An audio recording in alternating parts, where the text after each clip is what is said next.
আসসালামু আলাইকুম ওয়া রাহমাতুল্লাহি ওয়া বারাকাতুহু নাহমাদুহু ওয়া নুসাল্লি আলা রাসূলিহিল কারীম আম্মা বাদ। আজকে আমাদের আলোচ্য বিষয় সমাজে প্রচলিত সূরা ওয়াকিয়ার জাল হাদিসের আমল। সমাজে প্রচলিত সূরা ওয়াকিয়া এর জাল হাদিসের উপরে আমল। 1 নম্বর, যে ব্যক্তি প্রত্যেক রাত্রে সূরা ওয়াকিয়া তেলাওয়াত করবে তার অভাব অনটন আল্লাহ তাআলা দূর করে দিবেন। হাদিসটি দুর্বল, হাদিসটির সনদ দুর্বল। সিলসিলাতু দাঈফা 289 নম্বর হাদিস। যে ব্যক্তি প্রত্যেক রাতে সূরা ওয়াকিয়া তেলাওয়াত করবে, শিক্ষা গ্রহণ করবে এবং গাফেলদের থেকে তার নাম কেটে দেওয়া হবে এবং তার পরিবারের অভাব অনটনের কোনো দিন পতিত হবে না। যে ব্যক্তি সূরা ওয়াকিয়া পাঠ করবে কোনো দিন তার পরিবারের লোকেরা অভাব অনটন দেখবে না, তার পরিবারে অভাব অনটন আসবে না। হাদিসটি বানোয়াট, হাদিসটি দুর্বল, হাদিসটি সিলসিলাতু দাঈফা 291 নম্বর হাদিস।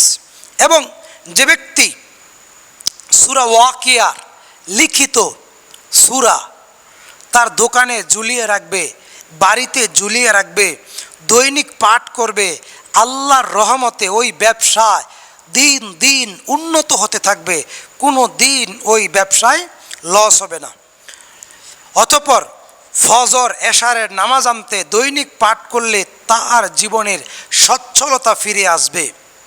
অতঃপর যে ব্যক্তি সূরা ওয়াকিয়া লিখে তাবিজ বানাইয়া গর্ভবতীর প্রসব বেদনার সময় কোমরে বাঁধিয়া দিবে, অতি সহজে যন্ত্রণাবিহীন কষ্ট কম হয়ে সহজেই সন্তান প্রসব হইয়া যাইবে।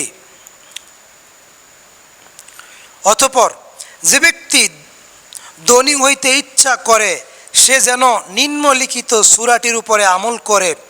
জুমার দিন হইতে 7 দিন পর্যন্ত প্রতি ওয়াক্তে 25 বার এই সূরা পাঠ করে। এগুলো জাল হাদিস, এগুলো ভিত্তিহীন হাদিস। দৈনিক সূরা 7 বার ওয়াকিয়া পাঠ করলে বিবাহ শাদী, মামলা মোকদ্দমা, যাবতীয় ফিতনা ফাসাদ থেকে আল্লাহ তাআলা মুক্তি করে দিবেন। বিবাহ সহজ হয়ে যাবে, ব্যবসা বাণিজ্য মামলা মোকদ্দমা থেকে মুক্তি পাওয়া যাবে।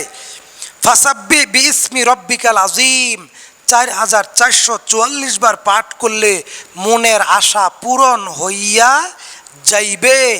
এই হচ্ছে প্রচলিত সূরা ওয়াকিয়ার উপরে জাল হাদিসের আমল। সাবধান, সূরা ওয়াকিয়া পাঠ করলে প্রতি হরফে 10টি করে নেকি পাওয়া যায়, প্রতি হরফে 10টি করে নেকি পাওয়া যায়। আল্লাহ সুবহানাহু ওয়া তাআলা আমাদেরকে সূরা ওয়াকিয়ার এই আমলটা করার তৌফিক দান করুন। প্রতি হরফে 10টি নেকি।